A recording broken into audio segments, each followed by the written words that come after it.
City Newsbreak. Puspusan na ang paghahanda para sa pagtatag ng 911 hotline sa lungsod ng Tabuk. Pagkatapos sa aprobahan ni Mayor Darwin Estraniero ang Ordinance Number 019 Series of 2024 o an ordinance establishing the Emergency Medical Response Communication System. Kasama sa nasabing pag-aproba ang direktibo ni Mayor Estraniero na gawing 911 headquarters ang kasalukuyang command center ng lungsod. Ito ay base sa napag-usapan sa nakaraang pagtitipon ng mga concerned departments kasama si Councilor Ivan Yannick Bagayaw bilang pangunahing may akda sa nasabing ordinansa. Sa nakaraang Legislative Hour online program ng Sangguniang Panlunsod, sinabi ni Bagayaw na pinag-aaralan na ang pagpapatupad ng nasabing ordinansa ngayong taon. Da mga simsimpaan tayo, dito'y Tabuk City Emergency Hotline Ordinance, the 911 ordinance tayo, Ordinance Number 19, 2024. Because though naipasan iti Sangguniang, approved pa iti province, and thank you iti Sangguniang Panlalawigan for declaring the validity na dito yung ordinance. Kat ma-implementen, yeah?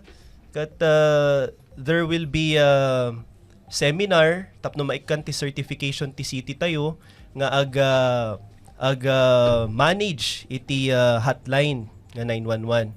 So ada ti 911 commission tayo, JDILG, katso dati conduct iti seminar nga daytoy, and tapno mas ma-enhance tayo daytoy datoy lang nga monitoring system tayo. Dagitoy CCTV, emergency hotline, tapno haan nga adu iti memorize tayo nga numbers iti police, BFP, SIDRIM, CHSO, may santulaanganan agi dispatch tulaanganan. So dagita iti magiging effect na dito ordinance tayo nga no adati paspasamak ket may santulang nga number iti tawagan tayo.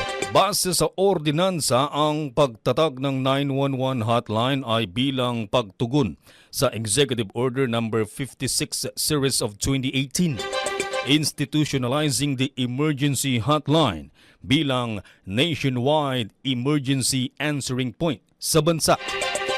Nakasaad sa nasabing EO ang pagtatag ng mga 911 local call centers sa mga lalawigan, lungsod at munisipyo na tatanggap ng mga mensahe, mag-relay, record at monitor ng mga emergency calls sa mga kinauukulang ahensya na kinabibilangan ng Bureau of Fire Protection, Police, Public Order and Safety Office, City Health Office at iba pa.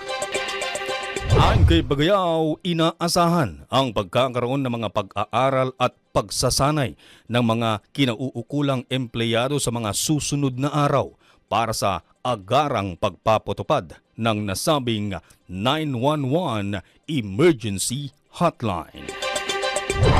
At yan ang balita para sa oras na ito.